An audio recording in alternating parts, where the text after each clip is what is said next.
नमस्कार दोस्तों, हमारी आज की कहानी है।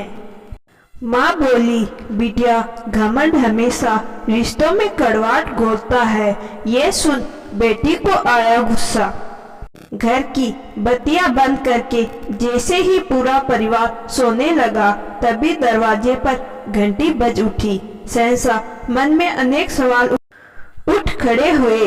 रात के 11 बजे इस कोरोना काल में भला कौन हो सकता है? सविता जी को रोकने का इशारा करते हुए राजेश जी ने सावधानी पूर्वक दरवाजा खोला। सामने ऊपर के फ्लैट में रहने वाला रवि बहुत घबराया हुआ खड़ा था। सविता जी को देखते ही बोला, आंटी, मेरी पत्नी प्रियंका को 9वां महीना चल रहा है। मेरी माँ डिलीवरी कराने के लिए यहाँ आने वाली थी, परंतु लॉकडाउन की वजह से बस, ट्रेन सब बंद हो गई और अभी अचानक से प्रियंका के पेट में बहुत जोर से दर्द हो रहा है। डॉक्टर से भी संपर्क नहीं हो रहा। बाहर बहुत तेज बारिश भी हो रही है। ऐसे में मुझे कुछ समझ नहीं आ रहा।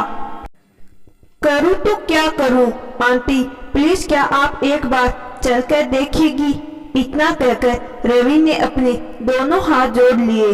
सविता जी अभी आने का आश्वासन देकर रवि को ऊपर भेज दिया, लेकिन जैसे ही खुद निकलने लगी, बेटी सिया बोल पड़ी, माँ आप ऐसे कैसे जा सकती है इतनी रात को, ऐसे समय में, और वो भी ऐसे घमंडी लोगों के लिए?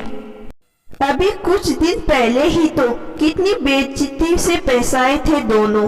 आपकी उम्र तक का लिहाज नहीं किया। पूरी कॉलोनी उनके व्यवहार से परेशान है। छोड़ क्यों नहीं देते उन्हें ऐसे हालत पर? रुपए पैसे का बहुत घमंड है ना उन्हें। आज अपनी प्रॉब्लम का हल भी खुद ही निकाले। मैं आपको कहीं नहीं जाने दूंगी। सविता जी जानती थी बेटी का गुस्सा जायज है। दोनों पति पत्नियों ने पूरी कॉलोनी की नाक में दम कर रखा था, लेकिन बावजूद इसके सविता जी बोली, बेटा, इस समय वे बहुत नाजुक हालत में निकल रही हैं। आपसी मतभेदों को सुलझाने के लिए तो उम्र पड़ी है, लेकिन मौजूदा हालत में हमें इंसानियत का फर्ज निभाना जरूरी है। इस मुश्किल वक्त में एक दूसरे का सहारा नहीं बनेंगे तो भी यह वक्त तो किसी तरह गुजर जाएगा, लेकिन अपने साथ बहुत सी कड़वी यादें छोड़ देगा, जो दिल पर बोझ बनकर हमेशा जीना दुर्बल कर डालेगी। नहीं बेटा, हमें ऐसा स्वार्थी नहीं बनना। और फिर मैं तो एक औरत हूँ, दूसरी औरत का दर्द भली बाती समझ सकती हूँ। मुझे मत रोकना बिटिया। अगर तुम्हारे कहने पर आज रुक गई तो शायद कभी खुद से नजरें न मिला पाऊंगी। बेटी को समझाते हुए बिना एक पल गमाए सविता जी तेज कदमों से ऊपर के फ्लैट में पहुंची तो देख प्रियंका दर्द से बुरी तरह करा रही थी।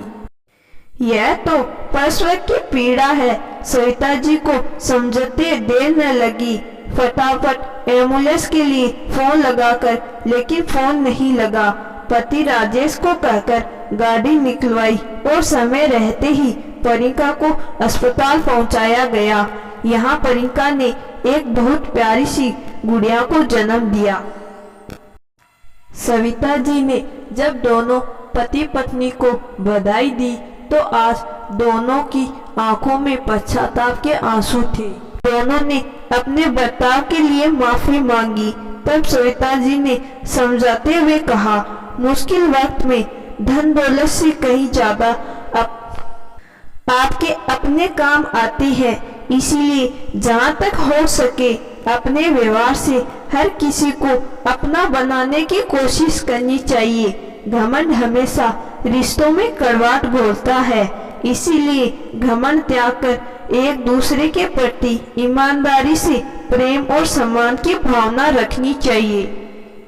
अगले कुछ दिन यहाँ सविता जी ने रवि और प्रियंका और उसके गुड़िया का बिल्कुल अपने घर के सदस्यों की तरह ख्याल रखा। वहीं रवि और प्रियंका के स्वभाव में भी बहुत बड़ा बदलाव आया। आपसी संबंधों के बीच में प्रेम की अहमियत भली भांति समझ चुके थे।